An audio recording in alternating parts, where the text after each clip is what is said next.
takin saranatao ambila Zagnahary amaly izy aminao fanao mba kaja magnano ny raha tsy tokony atao senda izy sahiragnanao navy magnabe tsy hoenao mpagnarivo fa sendanao mba nisy he tantara hitsara anao nagnano tsara Zagnahary mizaha zany any magnambara izy nampianao tafita ny ohatranao ataova fady mitaky ny tsara natao tsy ho faty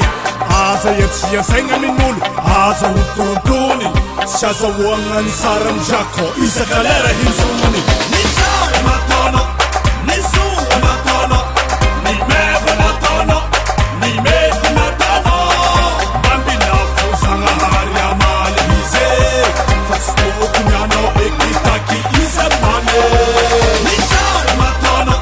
ny soa nataonao ny meva nataonao ny mety nataonao mambilafo Zagnahary amaly izy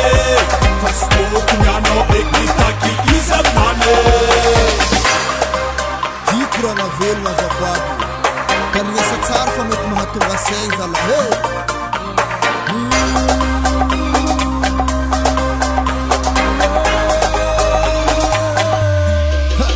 izy koa nagnadignanao kaza miaigna tsy mizy efa tafita baka amizay soa nataonao fa anao tsy mila tetetry mbola hoavy anjaranao kaza tety Zagnahary agnaby mahity anao koa niantsaniantsa izy isan'andro anao crie zegny eky tsisy varane satria tsy resy Zagnahary tandrignesa ity afitranaka tsô fomba hatonga saigny anao tandrignesa za ny tsara nataonao ny soa nataonao ny meva nataonao ny mety nataonao mambilafo Zagnahary amaly izy fa tsy tokony anao ekitaky izamane ny tsara nataonao ny soa nataonao ny meva nataonao ny mety nataonao mambilafo Zagnahary amaly izy fa tsy tokony anao ekitaky izamane ny tsara nataonao ny soa nataonao ny meva nataonao ny mety nataonao mambilafo Zagnahary amaly izy fa tsy tokony anao ekitaky izamane